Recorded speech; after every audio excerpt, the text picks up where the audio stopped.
I have no complaints with this. This is how fairy tales should solve its things. And in the end, it also did answer some questions. While so many people do criticize that, yes, this felt a little bit forced on how Natsu and Grey engaged each other, Ersa made a point when she said, "Don't let yourself be consumed with rage."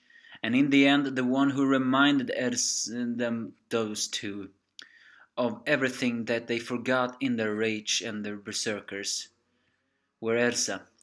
And her tears actually is making both Natsu realize the time when he saw Ersa crying on the Tower of Heavens and vowed to never see her cry. And Grey remembers her tears when he fought Fukuro because Ersa needs fairy tale. So she screams at them to look at each other. Do you see an enemy and a do you see an enemy or a comrade? Don't let rage be forget. Don't never forget the history that all of you share. And that's a good point that I have been saying.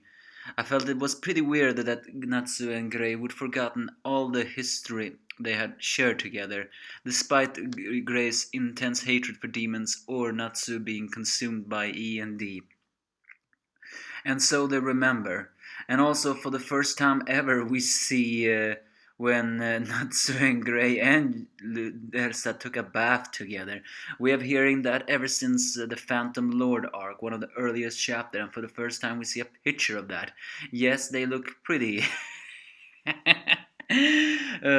uncomfortable, while Ersa, well, being Ersa, is not. And as she says the words, for some strange reason, or not strange reason, maybe because when she is talking, Makarov is also talking. And the words he has always said, that our disagreements are unavoidable and its consequence to stray true to your ideals and belief. Just remember, do not let diminish your respect for the opponent you are clashing with. It is never acceptable to let it turn into hatred or grudge, since then violence will only possible outcome. That is what it means to be a family, a guild. With that, EMD subsides and the Devil Slayer subsides, and Elsa pushes uh, uh, Grey and Natsu into her breasts in a warm, hearting hug, saying, "I love you with every fiber of my body."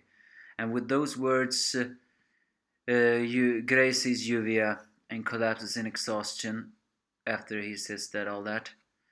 And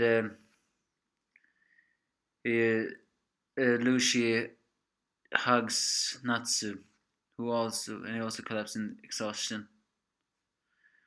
With that, that is resolved. But then we are switched to a scene we did not expect. The Orasian says, or more like the Orasian says, joining up with the Crime Corps, are actually the one who are fighting August right now. And that is actually pretty good, because a very common theme in manga is always the Wurf effect. And I was very afraid that we were gonna get the Wurf effect when he was facing off against Gildars. We may yet still get it, but what better way to get that than Crime Secor together with Jalal? Think about it. That makes perfect sense. That is a way for us to establish just how dangerous August is, and he shows it here. After all, he has Eric's sound magic. He has uh, Sawyer's, which is Race's time-stopping or speed magic, and he even has Macbeth's spiral magic.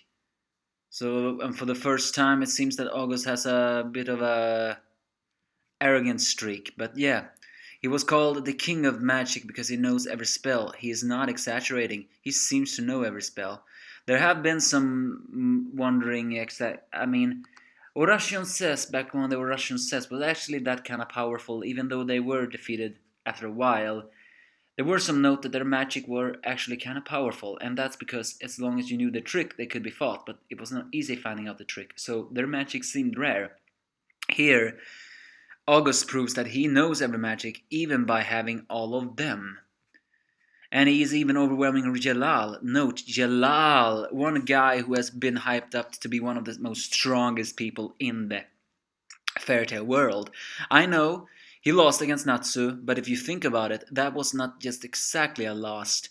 Jalal exhausted his magic power and Natsu powered up with the dragon force. That is what overwhelmed Jalal in the end. And not to mention the wound that he got from Ersa ached, so that was needed for Natsu to deliver the final blow. And finally, Eileen comes forward to Ersa, greets her saying it's been a while, but Ersa of course do not know who she is. But Wendy notes that they look similar, and with her usual sadistic smile, Eileen just says, I am you and you are me. With that, the Scarlet Despair is now finally getting face to face with Titania of the fairy tale. Giving the next title of the chapter, Pleasure and Agony, I have a very big feeling we're gonna get immense despair. But let's now talk about what Eileen said. I am you, you are me. I mean, we all suspected, most people at least, so let's just say all. I expected Eileen to be the mother of Ersa. But with that line, it seems to imply that no, they are not mother and child. It's something much more complicated. And although I do not technically want to say that fairy tale do complicated stuff, usually when things look so very predictable, we get a twist. And in the end, it was predictable, but at the same time, it was not how we pictured it. Everybody suspected Silver to be Grey's father. Then we were trolled that it was Deliora. In the end, it was Silver who was Grey's father, but at the same time, he was a zombie, so he wasn't technically brought back to life. So the question is, what do Eileen mean when she says, I am you, you are me? Well, the most popular theory is a twin. Twin that were born and separated at birth. But there's also then the theory that everybody begins to criticize. She looks older than Ersa. And then I'll say, yeah, but don't forget Ersa was stuck in time 7 years after the Tenro arc. So the twin could very well age. But I don't know if I buy that. The second most popular theory is that Eileen is Ersa's future.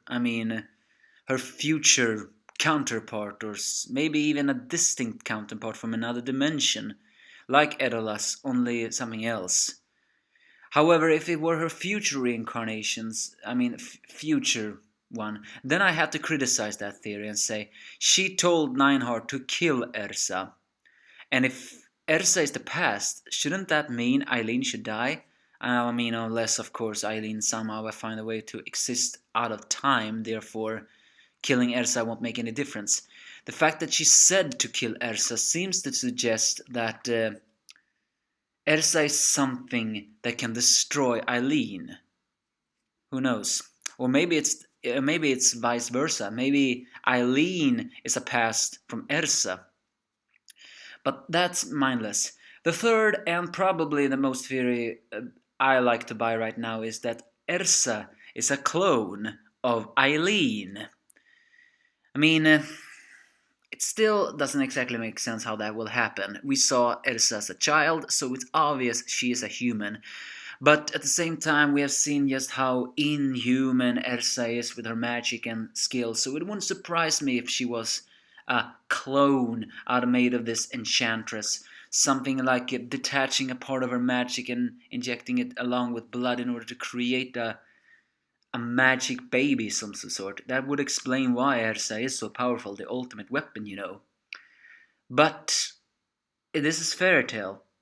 It's probably not a very complicated answer, but we do get more questions and answers. But we cannot forget Makaro's last words to Ersa. Never, whatever happens from now on, never forget who you are and hold on to the people you cherish. That is the key. That is the key for Ersa to defeat Eileen. Because now I think we're gonna get some great amount of despair. But I thought Elsa would get help from Jalal, but it seems that's not the case. Jalal is busy fighting August. So, who will join against the fight against August? The most obvious answer is, of course, Gildarts. But August just showed us here. He knows every single magic. I mean, maybe not every single magic, but he knew some pretty rare magic. And the question I'm beginning to ask myself, is it a possibility he may even know lost magic, such as Dragon Slayer magic, God Slayer magic? Who knows? I want some more answers on God August too. But the questions, you are me and I am you. How are they connected? And whatever it is connection, I hope it's not gonna bring any despair to Ersa. I mean, if it's bring to Aline, then I will be happy. So give me your thoughts, if you have any. Because for me, other than this ending, I felt it was a very heartwarming chapter.